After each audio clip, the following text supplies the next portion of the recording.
Today's video is going to be about Cuba. Cuba is, at the time of this post, a current event. There are protests going on in Cuba. Is Cuba the land of dictatorship and the evils of communism?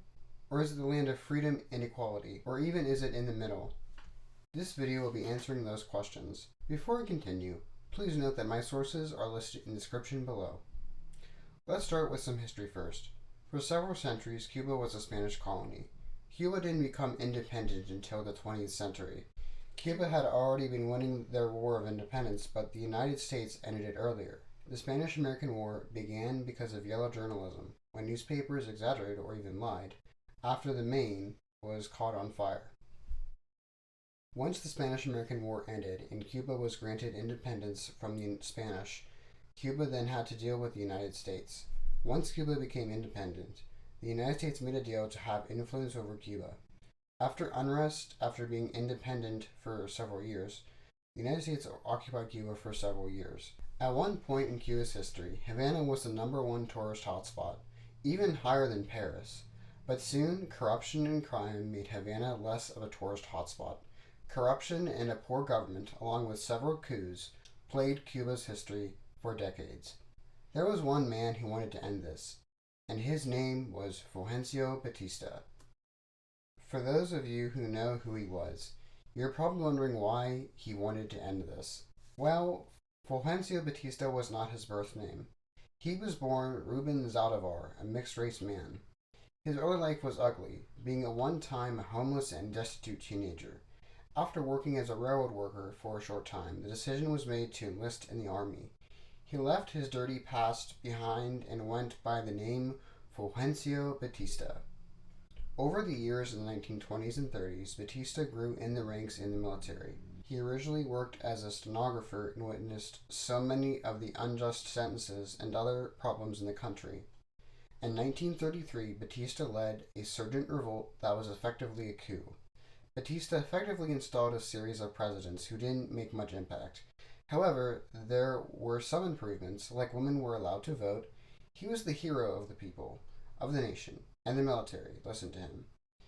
It wasn't until 1940 that Batista was actually elected president.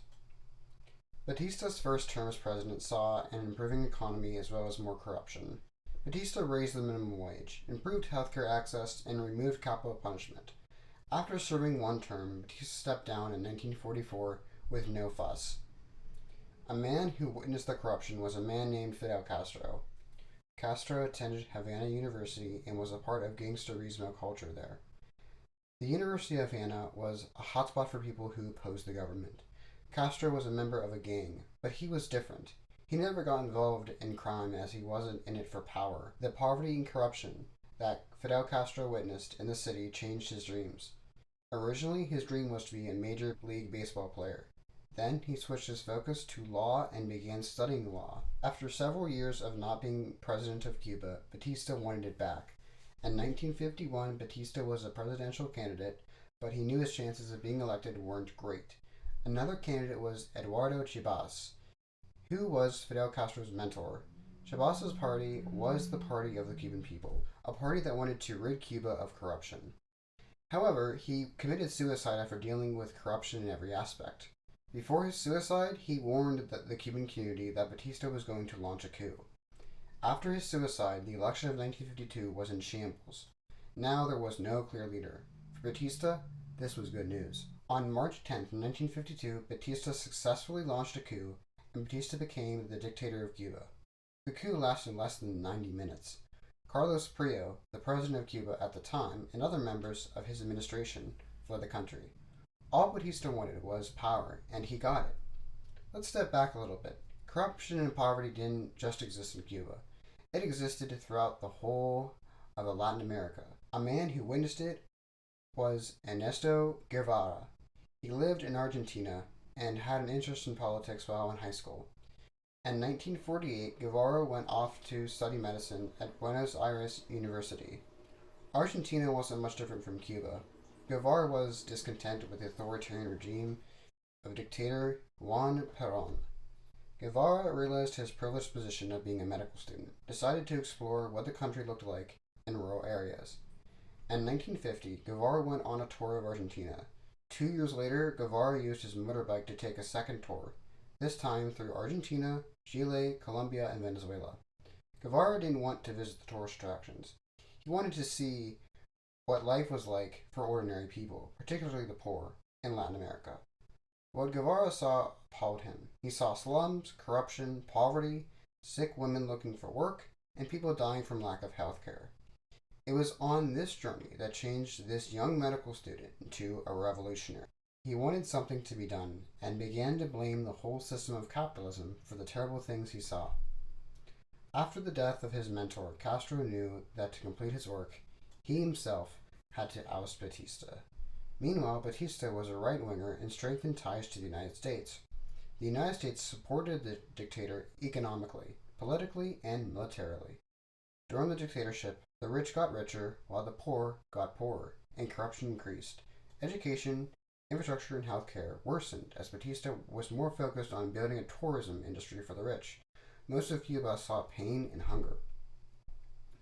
Fidel Castro began to attack Batista's dictatorship through law, as he was reluctant to use violence. Even though he brought several lawsuits against various ministers and even Batista, they were unsuccessful. They were controlled by the rich. It was not a justice system. After months of trying to use legal means, Castro finally decided that he had to use violence. He started secret meetings with other people who hated Batista with the same goal of planning a revolt. Over the next year, Castro gathered a small group of rebels with enough spark and fire to fight against an army of tens of thousands of strong. Most of the rebels were poor and they were untrained. Castro knew that his small group of rebels had a small chance of reaching success. Their target was the Mancada barracks in Santiago. A sympathizer that worked in a military hospital stole uniforms out of the hospital so that the rebels could look like fellow soldiers. The plan was that if they could just gain control over the communications in the barracks and use it to confuse the army, they could give enough time to take over the radio station and use some of Chabas's old speeches to wake up the masses to rise up against Batista. The rebels were split into 3 groups. One to attack the military hospital, one to attack the Palace of Justice, and the third, the largest one, to go with Castro to attack the barracks. When the third group arrived at the barracks, it ended before it started, as the element of surprise was lost when Castro's car crashed into the gate. It resulted in a shootout that killed most of the rebels. The rebels retreated, but some of his men were captured and others escaped, including Castro. At the hospital and the Palace of Justice, things went terribly. Of all the 135 rebels, only 99 survived. Some of them were killed by a firing squad. After a few days, Fidel Castro and his brother Raul were captured. By this time, the rest of the country was aware of what happened. The public demanded that those captured should be given a fair trial. Batista decided to humor the people by not executing the captured rebels. Still going along with his agenda, he decided that they would have a highly publicized trial. The trial was televised, and almost everyone in Cuba tuned in to watch what had become of the man who dared to fight against Batista. This plan backfired on Batista. It gave Fidel Castro a national platform to speak out against the government. Castro refused to have anyone else work with him, as his comrades had lawyers. During his trial, instead of trying to get himself out of what he had done, he said that Batista's government was to blame. All of the lawsuits that he had previously worked on helped him show the administration's corruption. He argued that it was his right to rebel against what was illegal. He stunned the courtroom and he gained more public support. Because of how much Fidel Castro was speaking to the public, they decided to delay his trial. Castro decided to use this time wisely and put together another defense, creating notes. However, when he was about to speak at a different court, his notes were taken from him. This did nothing as he remembered his notes. He then spoke like he remembered every word of his notes. He spoke about the previous 2 hearings and about how they prevented him from appearing in court, the courage rebels had, and the corruption of the regime itself. Lastly, he spoke to the Cuban people himself, talking about his revolutionary ideals. Castro did this because he knew that he wasn't going to win and decided to do this to motivate others. Fidel Castro's speech was a huge success, but he and his brother were still sent to prison. His speech inspired a lot of Cuban people to talk about him and the hope for a revolution, as he was their hero. The public was discontented with Batista. Castro was imprisoned in a nicer prison, another way to try to humor the public. Originally, all of his comrades could stay together, and he helped educate them. After a little while, Fidel Castro was sent to solitary confinement. It was in prison that Fidel Castro began to piece together the revolution. He named the revolution the 26th of July movement, aka MR-26-7. Despite being imprisoned, he wasn't done. Batista decided to appease his people. He held elections in 1954. The elections were fraudulent. Batista hoped that winning a fake election would appease his people, but instead, they became more suspicious of their dictator. Trying even harder, he decided to set all of the revolutionaries free. Once Fidel Castro left prison, he went straight back into politics. He spoke on the radio to address the people, and the more they loved him, the people began to demonstrate more and more violently as Castro spoke. Batista became paranoid and even closed the University of Havana, which many graduates were anti-government. The protests eventually started to become bombings, and Fidel Castro knew that he would be blamed for it all. Fidel Castro decided to leave Cuba to regroup his rebels and train for a real revolution. They fled to Mexico. He and Raúl, along with a few other rebels, stayed in Mexico City. Eventually, Fidel Castro went to the U.S. to find Cubans who fled Cuba under Batista and collected small donations from them. Once back in Mexico, Fidel Castro met Raúl's friend, Ernesto Guevara. Guevara told Fidel to call him Che. Initially reluctant to have a foreign doctor, Fidel knew that Che Guevara would work for the revolution. Fidel Castro gave Che some responsibilities and some authority, which at first the other revolutionaries were hesitant to follow.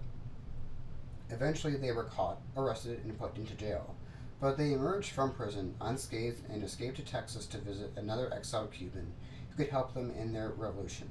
It was former President Carlos Prios Socorras. Despite being corrupt, he was a common enemy of Batista. Prio decided to help. Back in Cuba, an attempted revolt, known as the Conspiracy of the Pure, was betrayed and destroyed. People, particularly young men, were being tortured and or killed. And in Mexico, the revolutionaries got a yacht, the Granma. On November 25th, 1956, Fidel Castro loaded 82 revolutionaries and 5 days' worth of fuel to set sail for Cuba.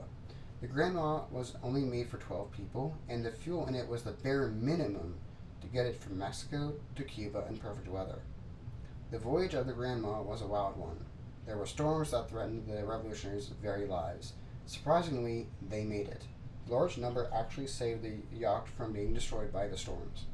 However, they didn't land where Castro had planned to meet their allies. Instead, they landed at the Playa de las Coladoras. Unfortunately, they had no way of contacting the small army waiting for them. Batista's army was searching for them, and eventually they found them. Fidel Castro hurriedly led his group of rebels into the mountains to reach safety. Some of the revolutionaries did not make it to safety as Batista's forces attacked them. They were given shelter by a farmer who sympathized with them. There were 19 survivors in all. On Christmas Day, Fidel Castro gave a speech to his comrades as if he was addressing the nation. He united the revolutionary spirits. Castro was still determined to make the revolution happen. Fidel Castro had a new offensive. Even though peasants in the mountains could help feed them, they still needed ammunition.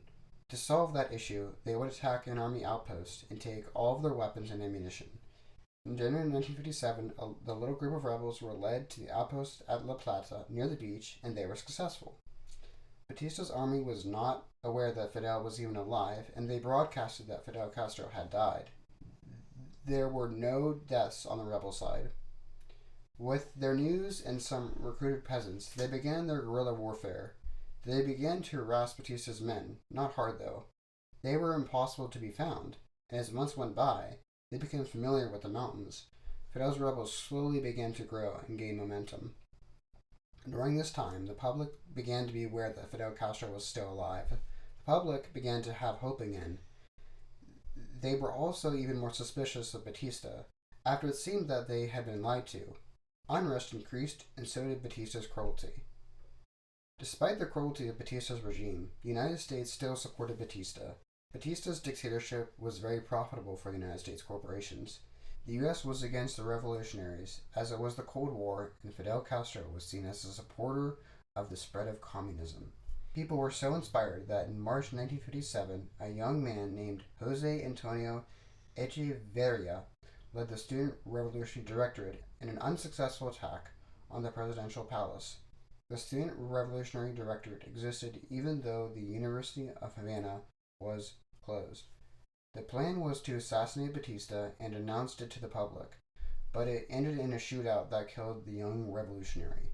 Rebel recruiters went across the country sending more and more people to join Fidel Castro. Many people protested, striked, or caused chaos across Cuba. Batista had less and less of a grip on Cuba. Members of the MR-26-7 also were in towns and sent resources to Fidel Castro. The Party of the Cuban People still existed. Raúl Chabas, Eduardo's younger brother, relied on the revolution to come to power. Therefore, he met with Fidel Castro and other leaders in MR-26-7 in March 1957.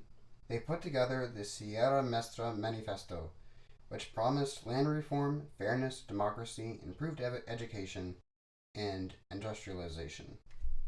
As months went on, Fidel Castro's rebel group grew to 10 times their original size. By February 1958, the whole Sierra Maestra mountain range was under rebel control.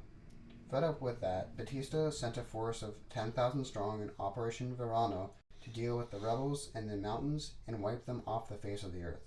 Despite the government's favorable odds, it did not go in their favor. It was hard to find the revolutionaries, and they were asked to basically bomb random villages and farms in the region. Because of this, many people that died weren't revolutionaries. Many troops had grown up in the area, and some knew the people that they were killing. Their trust in Batista was slowly dying. Despite their mistrust, they still had some faith in Batista and carried out his orders. Attempts by Batista's troops ended up as rebel attacks that defeated them. The main man behind the rebel defense was Che Guevara. Eventually, the tide was turning and the rebels were on the offensive. In November 1958, Fidel Castro won the Battle of Giza. Giza was a garrison in the Sierra Maestra with strategic importance because of its proximity to Bayamo, where the majority of the Cuban army was stationed. The garrison was taken and hundreds of Batista soldiers were killed or wounded. It was the final straw for Fulgencio Batista. He lost all of his friends, his tourism was faltering because of the violence in the country, which caused the mafia to invest less in Havana. Batista was once the army's leader, but they no longer fought for him. The United States refused to give him asylum, even though his biggest support was from that very country. On January 1st, 1959, Batista and his closest family and friends fled to the Dominican Republic. Fidel, Che, and Raúl were Cuban heroes. People on the streets chanting Fidel Castro's name and celebrating their freedom from the dictator who plagued the decade. Fidel Castro was made prime minister and would soon become president. Cuba would go from one leader to another and things would change. Fidel Castro was determined to provide a better life for the average Cuban. At first, Fidel Castro denied all claims that Cuba was going to be a socialist state. As time went on, things improved for the poor. Land reform was a big change. Castro began to redistribute land to the peasantry, taking it from the rich and from all foreigners. This stripped Cuba of any American assistance and angered its northern neighbor. In addition, Cuba also raised taxes on U.S. imports. As this happened, the United States banned almost all U.S. exports to Cuba. Before the revolution, the vast majority of agricultural land was controlled by a small number of landowners of large estates or latifundios for production. Over half of the biggest sugar companies were from the United States. U.S. companies controlled the best agricultural land, factories, banks, and means of communication and transportation. The peasantry suffered from poverty and marginalization. After the revolution, land redistribution guaranteed property rights to all those farmers that previously owned no land. More than 100,000 peasants became landowners. The latifundio was converted into cooperatives or state farms. The newly Cuban government decided to go with state farms. This was because of the necessity to avoid the emergence of inequality through the private distribution of benefits among the cooperative members to the detriment of the society. Initially, both state farms and cooperatives occurred at the same time, but due to the external threat of U.S. imperialism, they decided to only go with state farms. Houses and roads were built and water and hygiene improved, but free speech was taken away. The state also implemented a mass literacy campaign to decrease the illiteracy rate from 41.7% before the revolution to 3.9% in 1961. Finally, everyone was given health care as there was universal health care. By 1960, tensions between the US and Cuba escalated, and the United States decided to fight against these actions. The CIA declared war against Castro. In 1959, they assisted in launching the Escambray Rebellion. It was a long and violent struggle from the Sierra Maestra, the same region that Fidel Castro had his revolution. Fidel Castro realized that he needed support. Of course, he didn't get help from the United States. Therefore, eyes were set on the Union of Soviet Socialist Republics. Cuba was not exactly ready to be completely independent. The Soviet Union began to pour funding into Cuba. The Soviet Union realized the strategic importance of having an ally neighboring the United States. It was the Cold War. In 1960, President Dwight D. Eisenhower authorized the CIA's plan to invade Cuba and overthrow the socialist government. Training camps were set up in Guatemala and recruiting began, mostly from Cuban exiles. The exiles came to Miami beginning in 1959 to flee the revolution.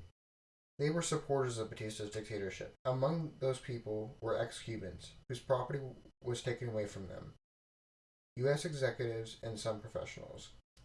Most of those people didn't expect to stay long, and the CIA's plan was their hope. In March 1961, President John F. Kennedy authorized the invasion, even though he had disliked Batista's regime. He saw this island as a threat, and the invasion was called the Bay of Pigs invasion. Their strike was a failure. Once they landed at the Bay of Pigs, Cuba recognized them, and they were left to fight against thousands of Cubans alone. A few days into the operation, the American troops were taken prisoner, and the invasion was over. They were only released when Kennedy agreed to exchange more than $50 million worth of baby food and medicine for them. In February 1962, John F. Kennedy placed an embargo on trade with Cuba. It was a full-scale economic embargo. There were also travel restrictions. This embargo would turn out to be the longest embargo in modern history, as it is still in effect today. In addition, between 1960 and 1965, the CIA had 8 different plots to assassinate Fidel Castro. After the Bay of Pigs invasion, Castro met with Nikita Khrushchev, the leader of the Soviet Union at the time. Castro was aware that the invasion was only a small taste of what the U.S. could do, and he realized he needed his powerful ally to back him up. This resulted in the construction of nuclear launch facilities over Cuba, which was a direct threat to the United States. The Soviet Union was totally in favor of this because the U.S. had put 15 intermediate-range ballistic missiles, IRBMs, in Turkey in 1959. The U.S. government was aware of how close Turkey was to Russia and the possible repercussions, but they were still there by the time missiles were brought to Cuba. On October 15, 1962, John F. Kennedy was informed that there were photographs taken by American planes of nuclear launch facilities in Cuba. Kennedy elected to set up a naval blockade to prevent ships from carrying weapons to Cuba. Tensions escalated over the next 13 days, and this was called the Cuban Missile Crisis. Despite being unable to send weapons into Cuba, the Soviets continued to send other cargo ships through the blockade, and construction on launch facilities continued. The U.S. responded by starting to load nuclear weapons onto airplanes to prepare for a hot war. Fidel Castro thought another invasion of Cuba was imminent and asked Khrushchev to strike America, even though it would kill all Cubans. Finally, a diplomatic solution ended the Cuban Missile Crisis.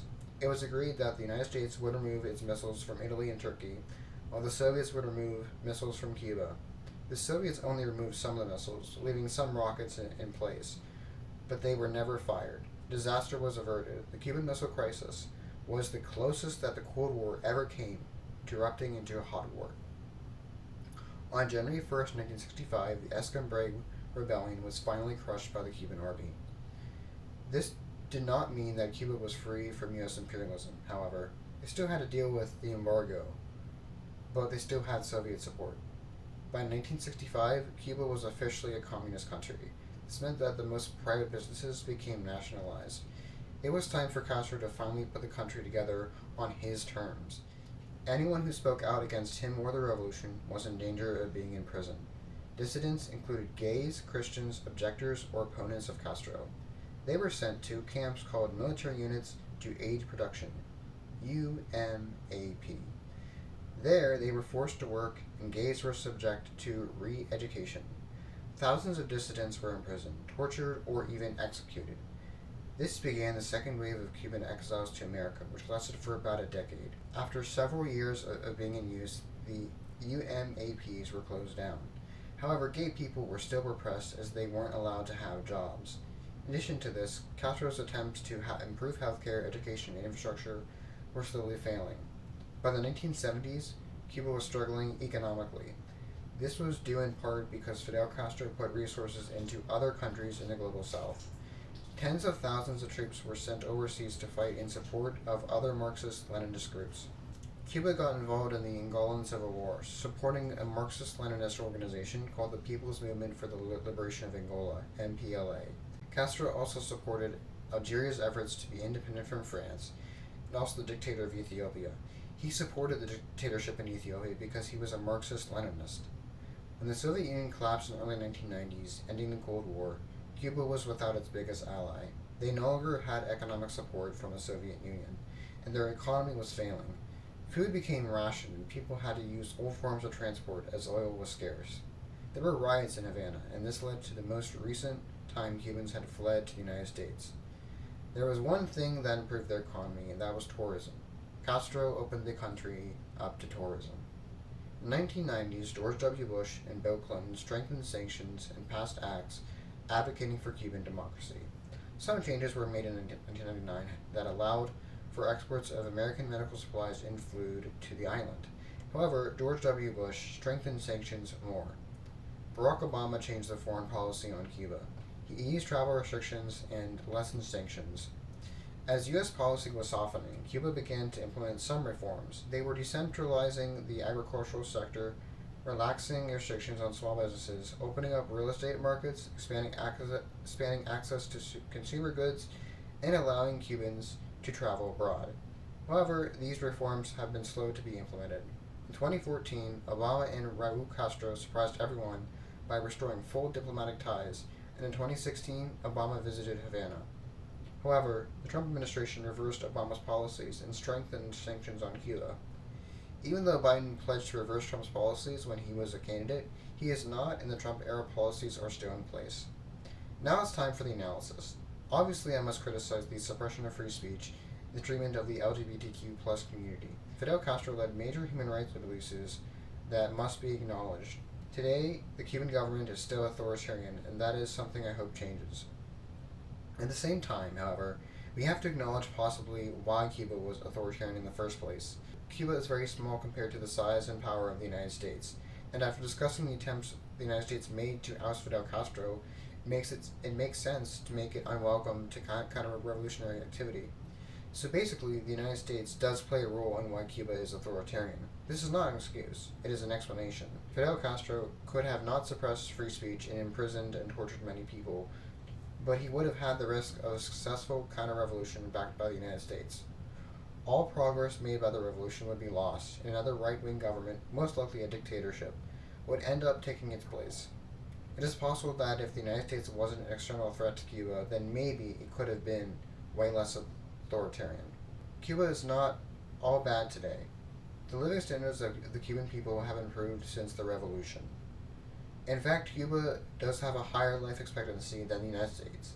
Cuba has universal healthcare and a great healthcare system. Additionally, Cuba has been stable for the past 60 years. That's the longest Cuba has ever been stable, and generally speaking, the Cuban people were happy with their government. Now, this video comes out during a current event. The news media has been covering it like crazy. Yes, there are protests in Cuba. However, there's not some anti-communist revolution that some media outlets are trying to portray it as. There may be some protesters that are fully against the Cuban government, but they don't make up the majority of the protesters.